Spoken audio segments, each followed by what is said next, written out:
Recenda queixo no programa de hoxe e penso que estamos na vila adecuada para probar un anaco. Pero antes da papatoria vou vos presentar a xente que hoxe me acompaña.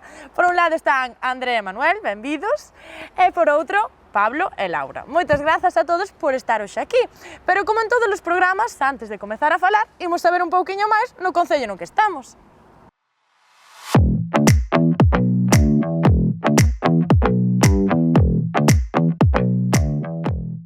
Dis que o corazón dos veciños e veciñas desta vila é amarelo, pois levan o queixo por bandeira. E se vos falo deste alimento, xa de supoñer onde estamos.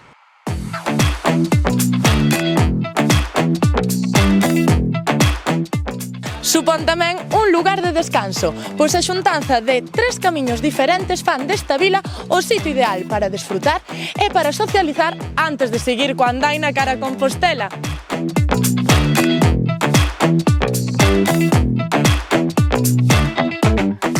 Serán as súas fabulosas paisaxes. Paisaxes que, por certo, agochan lendas fermosísimas. Os máis vellos contan que nesta mesma fervenza tivo lugar un milagre feito pola mesmísima Santa Marta.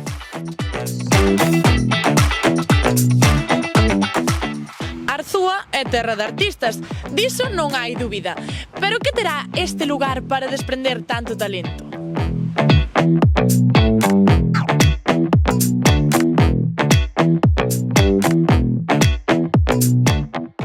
Este concello, cuxa contorna está determinada polo Tambre e o Ulla, é a nosa parada de hoxe. Veña, imos ver que nos conta a mocidade arzúa.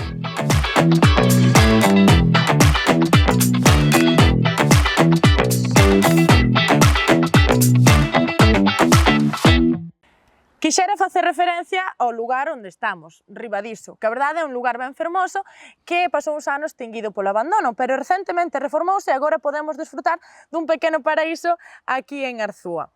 Entón, falando disto, imos comezar falando sobre o abandono rural, porque estamos con persoas que penso que pretenden loitar precisamente contra isto. A ver, rapaces, que solucións me dades a isto do abandono rural? Pois non sei, principalmente intentar afincar xente aquí e que queira vir a traballar e que vexa que a nosa vida é unha boa vida.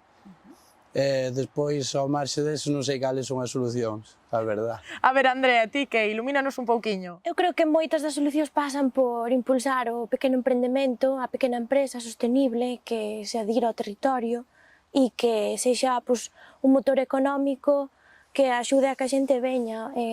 No caso, bueno, a microempresa, a empresa pequena, penso que é un pouco un reduto polo que ao mellor podemos tirar. Pablo, a ti que solucións se che ocorren? Eu creo que unha solución sería que deran solucións e non problemas, como están pasando en moitos casos, que tiran casos para atrás ou que a xente se desmotiva polas poucas axudas que temos, pero bueno, non sei. Entón, ti pides aí eso, que den máis axudas á xente que pretende emprender aquí, non? Que axuden á xente que realmente quere seguir mirando por isto, que xa hai pouca xente que o fai, polo menos o que o intenta, pois que lle poñan axudas e non trabas, como está sendo últimamente. Laura, contanos, ti ves dende Valencia, non? Como é que decidiches vir aquí ao rural? Bueno, no meu caso foi porque a min gústame moito a veterinaria e gústame a produción de vacas, entón xa directamente tiven que vir para o norte, entón estou aquí. Eu penso que ao mellor poderíanse publicitar moito máis os traballos de campo, porque hai xente que non nos coñece, non se sabe o demandados que están e ao mellor se a xente supera podía facer máis formación profesional e formarse. Pois a verdade é que si, penso que me destes así unhas cuantas solucións que apuntaremos. E aquí temos varios exemplos de xente que emprendeu no rural. Entón, quero escoitarvos que me contedes un poquinho a que vos dedicades. Andrea, pareceche se comezamos? Sí, no meu caso é unha pequena empresa de doces artesanais. Estamos en Arzúa, elaboramos en Arzúa, elaboramos con produtos de proximidade e intentamos buscar un doce que sexa sostenible e que non teña, que rescate un pouco esa cociña tradicional, pero que tamén imprima un pouco de innovación. Entonces, bueno, pois a nosa actividade concentras aquí e basicamente o que facemos, recuperar certas receitas, imprimirlle innovación e ir avanzando, adaptándonos un pouco ás demandas e buscar sobre todo produtos naturais. Bueno, ti eres un emprendedor, como diría meu abuelo, dos que vai ao xornal, e nunca mellor dito, non? Sí, bueno, a nosa empresa, así é o seu nome, os do xornal, un pouco o que facemos é tarefas agrogandeiras de todo tipo, o que buscamos é un pouco a solución á falta de man de obra que hai aquí no rural, porque realmente son traballos que a xente non quere, que non é que sean mellores nin peores, pero que facía moito tempo que demandaba todo o mundo e non había que non fixera. Entón, un pouco empezamos por esa vía, porque o meu socio e fundador tamén, Martín, empezou a ordeñar, o sea, a facer sustitucións de ordeños nas granxas, e logo eu unimo un pouco co tema de desbroces, podas, un pouco máis o que é o resto de tarefas máis do agro, por así decilo. E ao final acabamos facendo un pouco de todos, e agora a cousa vai medrando, moito traballo, e non sei, moi ben, moi contentos, a verdad. Dadeslle un pouquiño a todo logo, Sí, non? un pouco a todo. Pablo, contame, ti a que te dedicas? Nada, pois nós, bueno, na casa xa se levaba facendo queixo moitos anos, miña abuela, miña nai, e agora, bueno, eu decidín montar un pouco mellor para ser un pouco máis fácil e levadeiro o traballo. E nada, facer queixo principalmente fresco ou semicurado, e intentar transformar o leite e, bueno, que pode ser un pouquiño máis rentable ao ser unha explotación pequena. Bueno, entón é algo que xa vai de xeración en xeración, transmitironcho xa aos teus antepasados. Si, xa vai de moitos anos. E Laura, bueno, ti xa nos deches antes un adianto, pero a que te dedicas aquí en Arzúa? Bueno, pois eu estou en un grupo de traballo de veterinarios que todos somos autónomos, entón pois imos polas granxas a facer o traballo, cas vacas normalmente. É contenta? Sí, moi contenta, moi contenta. Bueno, vexo que todos moi ligados ao rural e quero que me contedes que vantaxes atopades aquí no rural. Comezas ti, Laura? Vale.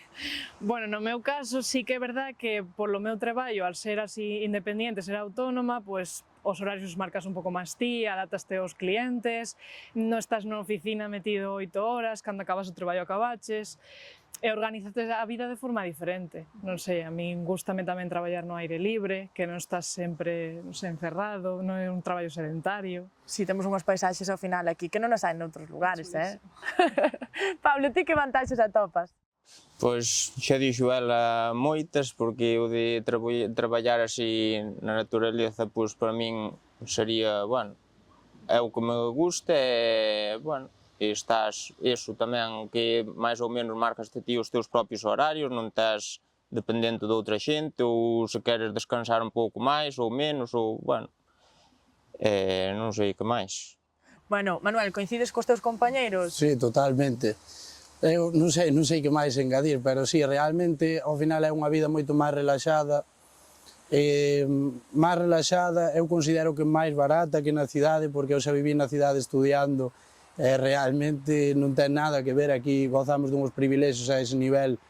Eu penso que, o sea, é moito máis fácil o acceso á vivenda, principalmente, o custo das cousas é máis barato, entonces ao final, non sei, son todo vantaxes, eu penso que para vivir, que te favorecen a hora depois de empezar a traballar ou independizarte ou formar unha familia.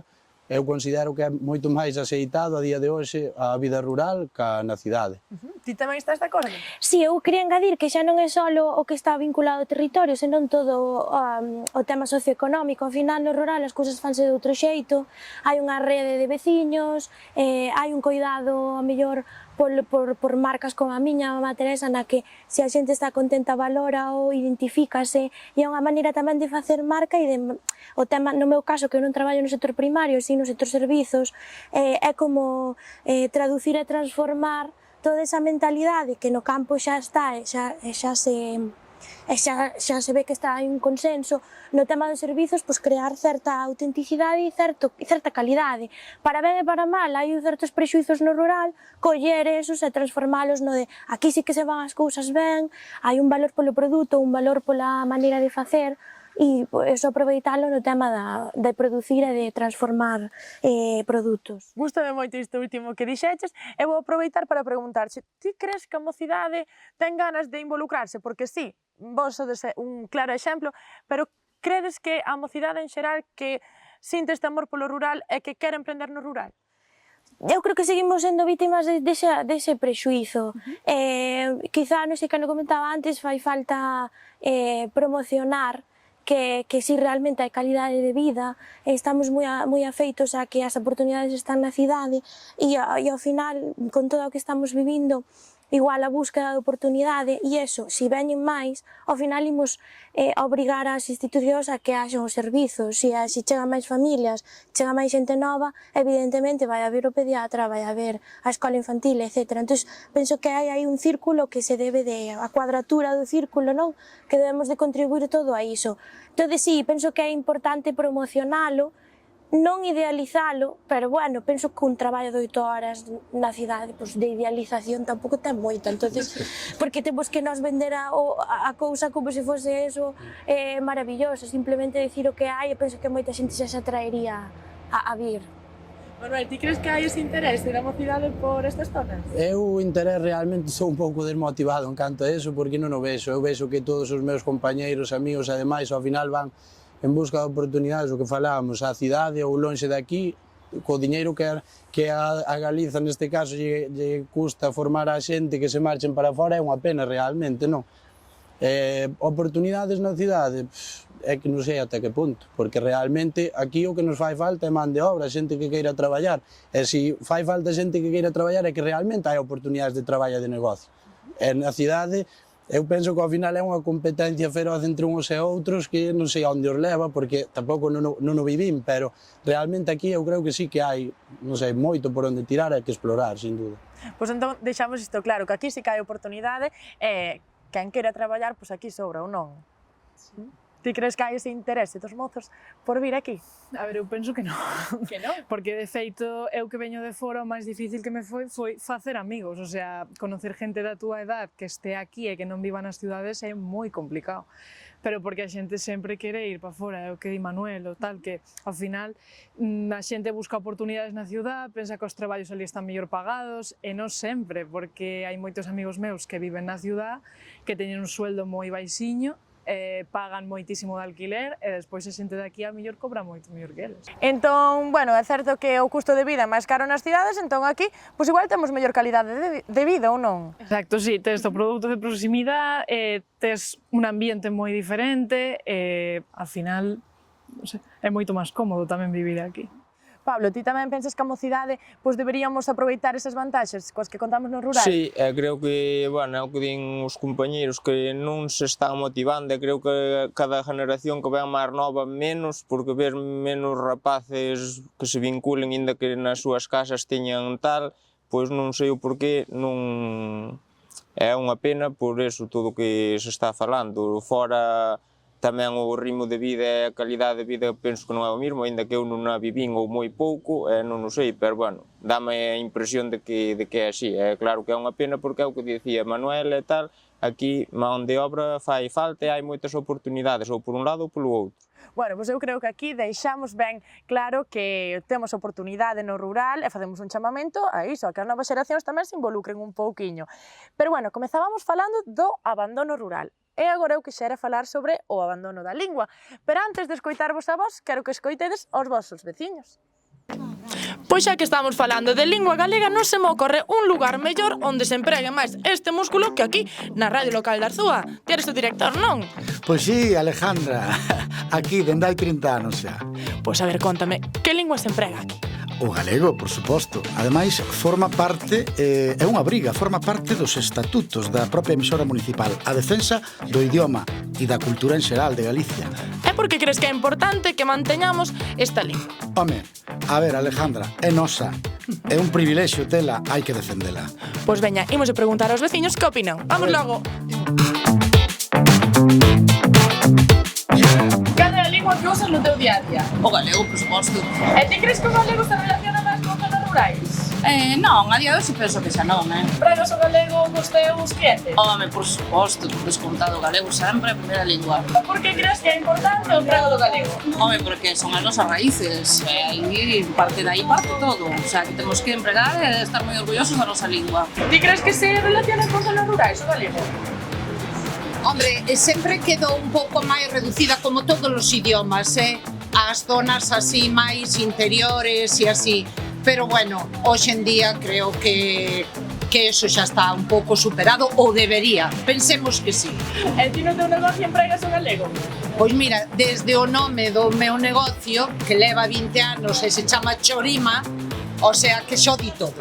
Cantos máis idiomas falemos, máis riqueza temos, co cual non só vai ser riqueza económica, é importante a riqueza da linguaxe tamén. Ti aprecias que nesta zona se empregue moito o galego? Sí, sí, bastante.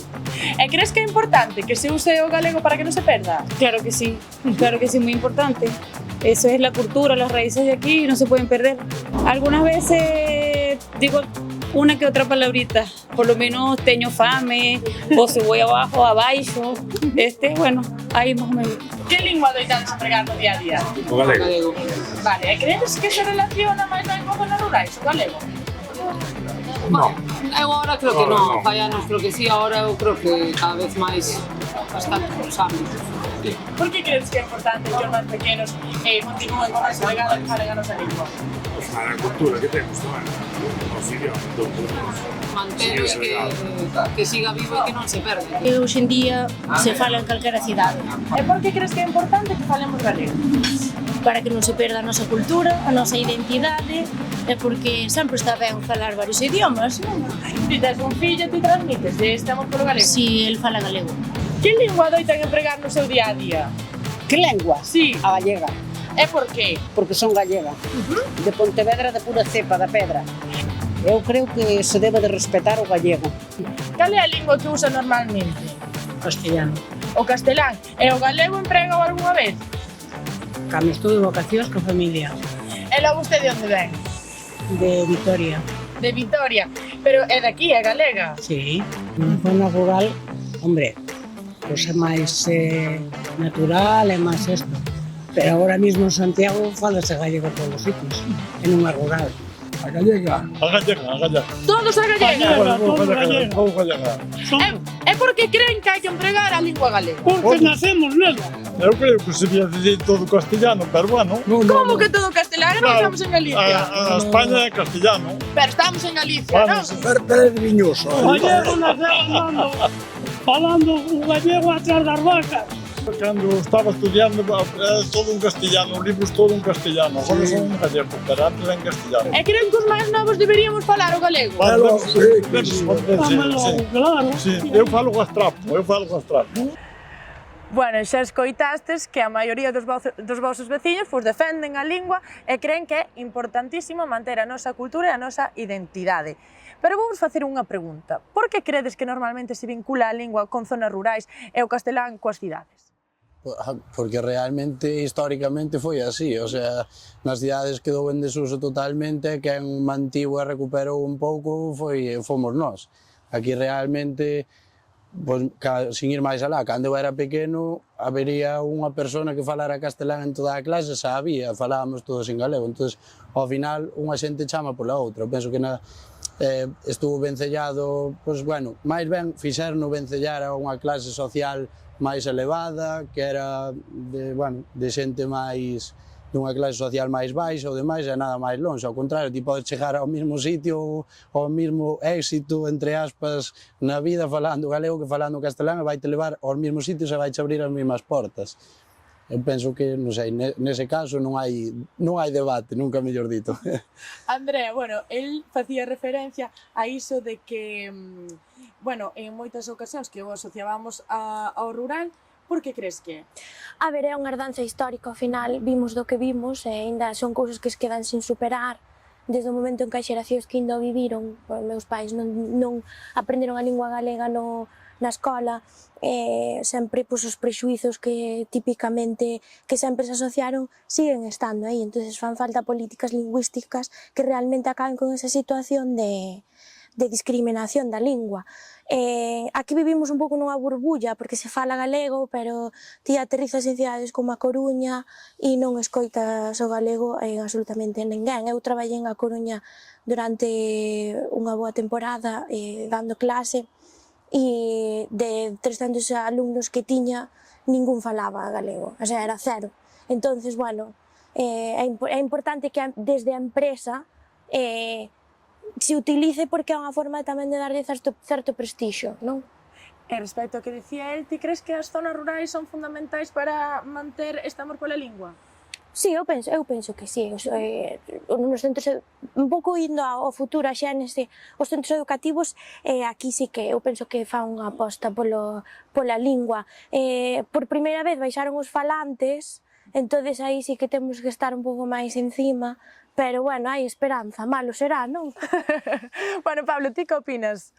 Pois eu en parte estou de acordo, en parte non, porque é o que dicía Manuel, antes na clase pois nadie falaba castelán, agora eu teño primos e sobrinhas pequenas con 5 ou 6 anos e xa che falan prácticamente seguido castelán, entón é que nos colegios tampouco non están axudando realmente ao mellor todo o que deberían, non o sei. Hai que dar un pulo, non, dende a educación, eu pero creo bueno, que sí que é certo que aquí nas zonas rurais, pois sí que adoitamos manter este amor pola lingua e adoitamos coitar máis o galego, non? Sí, moito máis, eso é certo, pero tamén é certo que cada vez quedamos menos xente aquí, entonces, pero bueno, está claro que deberían empezar xa desde pequeniños, non unha cousa ou outra, que poden saber de todo, pero non ao mellor priorizar máis o castelán que o galego. Porque ao final é riqueza, saber lingua. Exacto. Bueno, Laura, ti aquí tesme que contar a túa experiencia, porque chegas dende Valencia, como é ese primeiro contacto co galego? A ver, eu para empezar, como xa viña dun sitio onde temos unha lingua propia, xa lle dou moita importancia a saber as dúas linguas, e sobre todo se vas ao rural, que se fala un idioma, a mí gustaríame que se alguén ven de fora a Valencia, pois que aprenda o valenciano se está traballando nos pueblos ali. Entón eu penso que xa por unha cosa moral, de decir, eu teño que facer isto, e aparte gustame os idiomas, empecé a traballar aquí, entón empecé a estudiarlo pola miña conta, e pois traballando ca xente, falando e tal, ao final vas collendo o idioma. E resultouche complicado? Non moito, porque ao final é moi parecido ao castelán, é moi parecido tamén ao valenciano, tampouco é unha lingua que teña unha dificultad especial, e ao final se che gusta, pois o aplicas. E como vives que aquí no rural, pois sí que é certo que igual fomentamos máis o emprego da lingua e que as novas xeracións tamén o usen. Ti isto vívelo no teu día a día?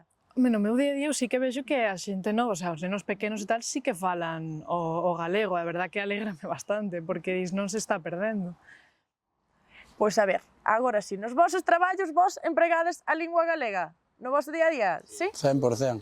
Todos os días. Sempre. Ti que contas pois, con unha tenda onde vendes doces nas redes sociais, como te promocionas? Nos fixamos unha aposta constante por utilizar o galego. De feito, temos a tenda online que vendemos fora de España e fora de Galicia. Nunca hai problemas de non entendo o que pon. Quero dicir, é un tema de certo activismo tamén. O 100% da nosa comunicación corporativa é lingua galega. Vendemos en Madrid, vendemos en Barcelona, vendemos en sitios de fora e nunca houve ningún problema con ese tema. Manuel, vos tamén contades con redes sociais, tamén vos dirixides aos usuarios en galego? Totalmente, de feito eu considero que se houber algún problema ou alguén que nos queira contactar que non o entenda, é ben faciliño. No caso de Instagram, abrir o direct, escríbenos, oye, non entendo esta publicación, non temos problema, o castelán tamén o conocemos. Claro. Pero eu considero que o forte da nosa actividade está aquí en Galiza e na Galiza en galego. De sempre foi así e sempre vai a ser. Estades de acordo? Vos en redes sociais tamén vos comunicades en galego? Sí, a maioría das veces sí. A ver, tamén se ao mellor falas con, eu que sei, unha persona de León ou tal, pois intentas tamén bueno, poñer da túa parte, pero momentos puntuales e casos puntuales, non? Despois sempre promovendo a nosa lingua, ou non? Bueno, falabadesnos antes da importancia tamén de pois, compartir este amor que temos pola lingua cas novas xeracións, cos máis pequenos. E falando disto, pois vénseme á cabeza o tema da formación, porque aquí en Arzúa contades cunha formación moi vinculada ao rural, incluso con ciclos de forestais ou de agraria. Entón, contamos cun experto que nos fala, Carlos, que é profesor no IES de Arzúa, que nos vai contar un pouquiño máis sobre este tipo de formación, así que vamos a escoitalo. A formación que se imparte no noso IES e a información que se debería impartir no resto dos sitios onde se dé formación agroforestal é fundamental, sobre todo, para que os rapaces, e non tan rapaces, sexan capaces de coñecer o noso sector en profundidade.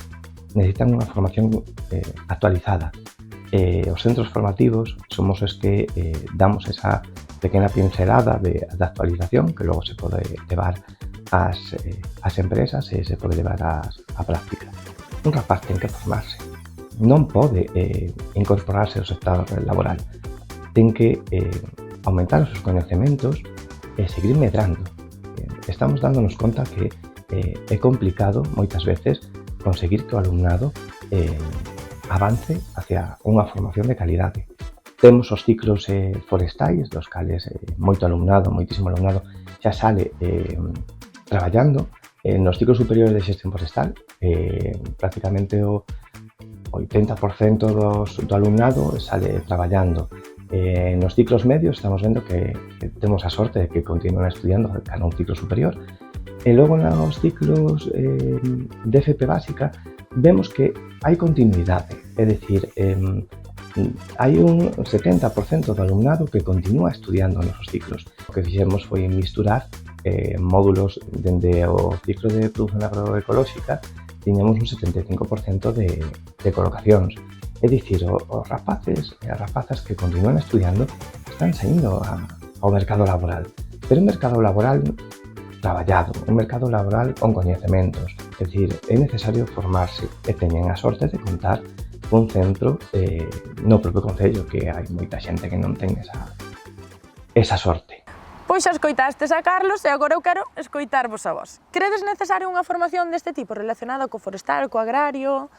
Sí que é verdade que en veterinaria sí que hai moita xente que cada vez máis quere facer producción, por lo menos na miña universidade sí que se fomentaba moito, depende tamén, o sea, hai moita competencia en pequenos e en grandes hai menos, entón a xente está vendo aí un sitio por onde ir que pode cobrar algo mellor, que ten opcións laborais mellores que o outro.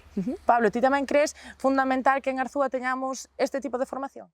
Sí, é importante porque canto máis haxa, máis cercano teñamos, ao mellor, pois a xente máis se involucra e tal, é o que dicía Manuel, é moi necesario para que siga habendo man de obra ou ao mellor non man de obra, a xente se anime e teña a oportunidade que ao mellor xa teñen na casa ou tal de seguir con eso, formarse e seguir. E para moitos incluso un primeiro contacto, porque hai xente que se anima a estudar isto pero que nunca estuvo vinculado ao rural e grazas a isto, pois que se vencella, non? Sí, eu creo que tamén axuda a que se profesionalicen as cousas e faste máis competitivo. Ti no momento en que tes máis estudos, tes máis coñecemento do sector ou da actividade que vayas a realizar, eres máis competitivo, tes máis formación, podes facer que a túa empresa medre, entonces todo o que sexa formación sempre vai axudar. No meu caso, non tanto no tema forestal, pero levar unha empresa non é únicamente facer a actividade, é un tema de controlar un pouco finanzas, controlar un pouco de marketing, ao final eres ti para todo, canto máis saibas de todo tipo de formación, evidentemente vas ser máis profesional e vas dar un salto de calidade no que ti estás facendo. Eu, ao fío deso, considero tamén que o tema das finanzas xa tiña que ser algo previo, non tanto a... Sí, bueno, evidentemente a educación financiera a nivel xeral, moi precario. Eu considero que eso tiña que ser algo, pois bueno, xa simplemente a asignatura que todos coñecemos de economía, pois algo máis profundo e obrigatorio, porque realmente os que comezamos no mundo empresarial sabémoslo que non temos ni idea de nada, o sea, ni siquiera sabes interpretar unha nómina ou unha cosa super básica. Estás nas mans de outros profesionais. Totalmente. Entonces, nese caso tamén concordo. Canto máis saibas, xa non digo formación regrada, todo tipo de formación, pois é que é unha evidencia, non? E mirar cara ao futuro nese caso. Pois pareceme moi interesante isto do que estábamos falando. Bueno, incidir en que iso, en que Arzúa é un dos poucos lugares onde se realiza este tipo de formación e de tan boa calidade. Vos credes que isto é unha ventaxa para a vila? Sí, eu creo que sí. Sí. Eu non o vexo tan repercutido na vila porque o sufro, non sei. Eu creo que a falta de xente involucrada nesto é a nivel, non sei, España, mundo, considero que está pasando algo, que ya hai que meter man, entón sí que realmente non o vexo reflexado no meu día a día. Pero vamos, que é importante, que é algo sobre o que se debe seguir incidindo e insistindo totalmente, Claro, igual non se ve reflexado, pero sí que dende aquí pues, estamos dando chanzo a chanzo. Ou plantas a semente para que eso... Aquí estamos plantando a semente para que no futuro... Sí. Eu creo que estamos nun momento moi embrionario, no sentido de que ainda está a formación profesional collendo certo prestixio, que hasta agora non o tivo. Hai, bueno, a nivel legislativo estás apostando pola FP dual, por exemplo, a Unión Europea está metendo moitos recursos para que a xuventude pois intente formarse. Eu creo que ainda estamos con esa axenda que tanto sona, non? De Axenda 2030, tal, todo eso ao final é consecuencia de que algo, polo menos hai a vontade de que suceda. Eu, nese caso, non descoñezo os recursos que se están poñendo a disposición, pero, bueno, polo menos é o que di ele. Está a semente aí, vamos dar un pouco de pouso a ver si realmente funciona. E vos orgullosos desa semente que plantamos aquí en Arzúa con este tipo de formación? Sí, claro que sí, é máis, a ver, todo o que sea, pois, intentar tirar para diante e non ir hacia atrás, pois, por pouco que sea, vai ser sempre bo. Porque senón, de outra forma, pois, se non hai xente que o faga ou tal, van a empezar a desaparecer ciclos e, pois, sería un desastre, cada vez peor. Xa, e Laura, bueno, ti chegas a unha vila que está apostando pola mocidade vinculada ao rural. Orgullosa disto? Sí, o sea, eu penso que fai falta, pero fai falta como fomentalo moito máis para que se coñezca realmente os traballos que hai e que falta xente para facelos, porque eu penso que a xente non nos coñece. Pois agora xa, para rematar, gustaríame escoitarvos a cada un de vos, pois contando un pouco da vosa experiencia ou simplemente animando a xente moza como a nós a que se vincula ao rural ou que este vencellada a isto. Comezas ti, Manuel? Que é un minuto de gloria. Un minuto de gloria ou que? Ti queiras? Nada, eu simplemente animo a xente a que o coñece, que oportunidades hai, sempre as vai haber, porque no noso caso o sector primario é algo que non pode desaparecer por cuestións obvias. Entón, nada, darlle unha oportunidade, porque o que decía antes, se hai falta de man de obra, é que oportunidades hai a nivel empresarial, a todos os niveles. Entón, é simplemente animar a xente, porque eu creo que o futuro, pois, é prometedor. Genial, Pablo, parece? Ten moita razón, Manuel, porque, a ver, aquí o tema é que a xente probe, porque hai 1000 cousas para facer, non é dicir, estás aí nunha fábrica, nunha liña de produción, habrá cousas que ao mellor che gustan máis ou che gustan menos, pero hai miles de cousas para probar e tal, e penso que temos que tirar por aí, como que di el, isto non pode desaparecer porque comer temos que comer, entonces, pois, que a xente se anime porque é unha pena. Laura, ti que? Pois eu, a verdad, que gustaríame fomentar eso, a vida daqui, que ao final pode ser moi feliz estando aquí e non nunha ciudad, que hai moitísimas opcións e que tes moita, non sei, moi satisfactorio traballar ca xente no sector primario, fomentar que as empresas vayan ben, no meu caso a produción, que a xente evolucione, que vexes como hai máis crecemento no rural e ao final tamén fomentar a propia nosa industria desde o sector primario. Exacto.